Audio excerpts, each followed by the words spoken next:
America, Israel, Iran युद्धाचा फटका जो आहे तर तो हज यात्रेला गेलेल्या लासल गावातील यात्रेकरूंना बसलेला आहे. कारण की 6 दिवस उलटून गेल्यानंतरही ते अद्याप घरी आलेले नसल्याचं जे आहे तर त्यांचे कुटुंबीय माहिती सांगताय. आपण या ठिकाणी लासल गावातील पटेल कुटुंब जे आहे तर त्यांच्या घरी आलेलं असून हे कुटुंब जे आहे तर ते त्यांच्याशी सतत संपर्कात आहेत.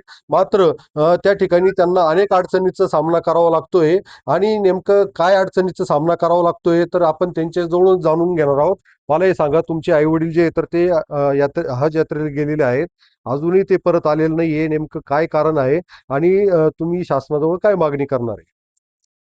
माझे वडील मुन्नीर अहमद पटेल हे 12 फेब्रुवारीला हज यात्रेसाठी गेलेले होते आणि त्यांचं रिटर्न तिकीट होतं 22 फेब्रुवारीचं. आज 22 मार्च आणि आज 27 मार्च आहे. 5 दिवस त्यांना वरती झालेले आहे. 40 दिवसाचा त्यांचा टूर होता आणि 5 दिवस उलटूनही ते रिटर्न आलेले नाही आणि त्यांना तिकडून तेच सांगण्यात येतंय का आज प्लेन असेल, उद्या प्लेन असेल. फक्त आश्वासन देण्यात येतंय.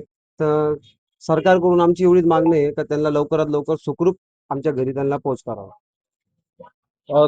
तुमचे सासू सासरे हज यात्रेला गेलेले आहे, तर त्यांच्याशी बोलणं झालं तर त्यांनी काय सांगितलं? त्यांना तिथं खूप अडचणी येत आहे आणि त्यांना 40 दिवसाचा हाजचा जो टूर होता त्यांचा 40 दिवसाचा पूर्ण झालेला आहे. 7 दिवस वरती झालेले. तरी अजून काही त्यांचं रिटर्नचं तिकीट होत नाहीये. तर केंद्र सरकारकडून आमची एवढीच विनंती आहे, तर त्यांनी लवकरात लवकर सुखरूप घरी परत पाठवणं. काय नाव आहे त्यांचं?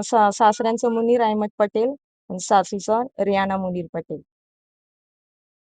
एकंदरीत हे यात्रेकरू जे आहे तर त्या ठिकाणी ह्या युद्धाच्या याच्यामुळे अडकलेले आहेत. त्या ठिकाणावरून विमान उपलब्ध होत नसल्याचं जे आहे, तर हे कुटुंबीय सांगत आहेत. त्याच्यामुळे केंद्र आणि राज्य सरकारने ह्या यात्रेकरूंना कशा पद्धतीने सुखरूप घरी आणता येईल त्यासाठी प्रयत्न करावा, अशी मागणी या ठिकाणी हे कुटुंब करताना दिसत आहे. उमेश पारीख, TV9 मराठी, लासलगाव, नाशिक.